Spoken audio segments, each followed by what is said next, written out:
Hey, welcome to the channel. If you like stories where humanity refuses to kneel, subscribe and stay with us. Let's begin. They called him Courier Zero.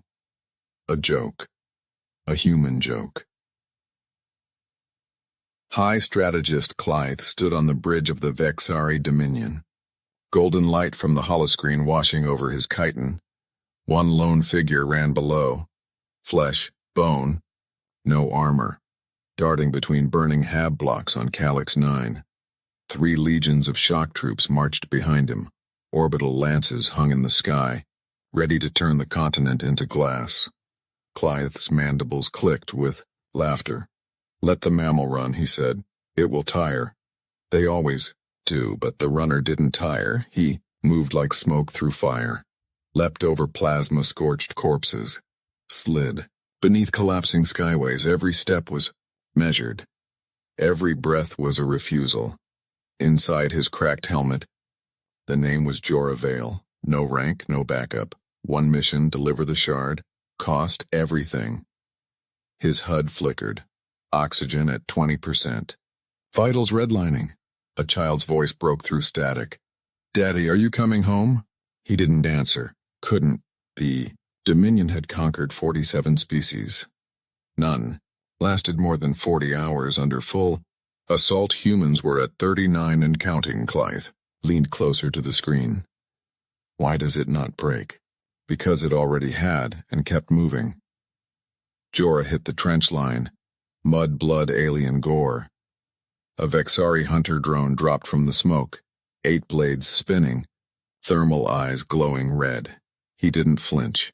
Grabbed a dead soldier's grenade belt, yanked the pins with his teeth, threw it straight up. The drone shredded the belt. Mid-air shrapnel punched through its core. It crashed in a storm of sparks. Jorah crawled through the wreckage, snatched a plasma coil from the drone's spine, rewired it in 4 seconds flat, turned it into a mine. On the command deck, an officer hissed, "He's weaponizing our..." Dead. Clythe's laughter died. Jorah reached the extraction crater. No ship. No allies. Just a blinking beacon half buried in ash. He knelt. Plugged. The shard in the beacon spoke, not in code, but in a little girl's voice. "Daddy, they're here," his daughter. Alive, used as bait. Jorah stood, looked straight into the Dominion surveillance, drone hovering above, and smiled. The feed cut to static. Clythe's claws smashed the console. Because that smile wasn't surrender. It was a countdown. But the countdown had already started long before Jorah turned from the beacon. The crater wasn't empty. Beneath the ash, something moved. A low hum. Not human. Not Vexari. A panel slid open in the ground. Cold blue light spilled out. Stairs descended into darkness. He didn't hesitate. Behind him, the drone rebooted. Its red eye flickered back online. It locked onto him, raised a blade. Jorah stepped onto the first stair. The drone fired. The blast hit the beacon. White fire bloomed. When the light faded, the crater was empty. No body, no shard, no runner. On the bridge, Clythe stared at the blank screen. His officers stood frozen. One whispered, "He's gone," Clythe snarled. "No, he's inside." Deep below, Jorah walked. The walls were black glass. They pulsed faintly, like veins. His boots echoed. His breathing was steady now. The pain in his ribs had settled into a dull rhythm. He passed murals carved into the stone. Ancient symbols. Not human, not alien, something older. A voice spoke from nowhere. "Cold mechanical. Curious. Are bleeding?" Jorah didn't stop. "I've been bleeding for hours. You should be dead. Tell that to my daughter." Silence. Then, protocol, Erebus initiating. The floor lit up beneath him. Lines of white fire raced ahead, mapping a path. Jorah followed. Above, Clythe slammed his fist into the console again. "Find him. Flood the lower levels. I want that shard." But the lower levels weren't on any Dominion map. Jorah reached a chamber. A sphere of liquid metal floated in the center. Inside, a child's cryopod, his daughter. He ran to. It pressed his hand to the glass. The pod was warm. She was breathing, but her eyes were open, and they weren't looking at him. They were looking past him. Jorah turned. A figure stood in the doorway, tall, armored Dominion, but the faceplate lifted. His daughter, older, eyes hard, holding a blade. "I'm sorry, Dad," she said. "They made me choose." Jorah's hand dropped from the pod, the real pod, the empty one. He looked at the girl in armor, then at the pod, then at the sphere. It spoke again. The message was never the shard. It was, "You, the last runner, the proof." Jorah's voice was raw. Proof of what?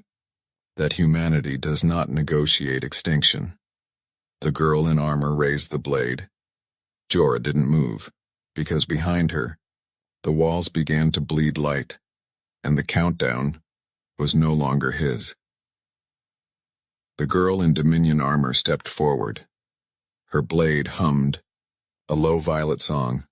Jorah didn't reach for a weapon. He just looked at her, really. Looked, same eyes, same scar on the left cheek, but older. Hardened. "You're not her," he said.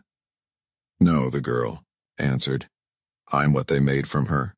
The sphere pulsed behind him. Liquid metal swirling faster. The walls bled light. White, then gold, then blood red. Clythe's voice crackled through the chamber's speakers, distorted and furious. "Kill him, take the shard, and this." The girl hesitated. Just for a heartbeat. Jorah saw it. He always saw the cracks. "You remember the lullaby," he said quietly. "The one I sang when the sirens came. You were 6. Her grip tightened on the blade. "Shut up. You asked me if the stars would still shine after we were gone." The blade trembled. "I told you they would. Because someone would carry the light." The girl's eyes filled, not with tears, with memory. The sphere spoke again. Voice like grinding glaciers. "Choice registered. Protocol shift. Humanity confirmed."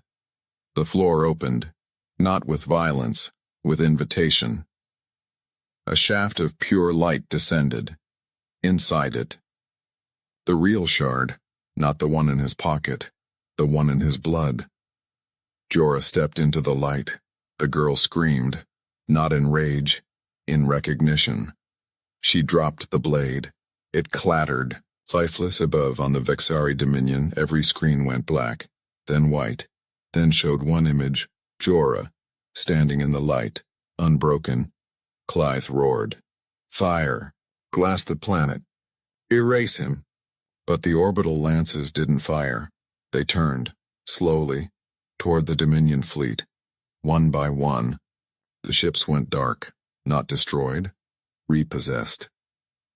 In the chamber, the girl, his daughter, the real one, woke in the pod. Her small hand pressed against the glass. Jorah smiled. The same smile from the crater. The sphere dissolved. The light folded into him. He knelt, opened the pod, lifted her out. She buried her face in his neck. "Daddy, I'm here." The walls crumbled, not from explosion, from release. Ancient tech, older than empires, recognized its maker, not by blood, by will. The girl in armor watched, then knelt, not to Clythe, to them above. Clythe's fleet hung dead in space, no engines, no weapons, no escape, a single transmission, broadcast on every channel. Not Jorah's voice, his daughter's, clear, unafraid. "This is Calyx 9. The message is delivered. You came for weakness. You found a reason." Silence. Then across the galaxy, human prisoners stood. Colonies lit up.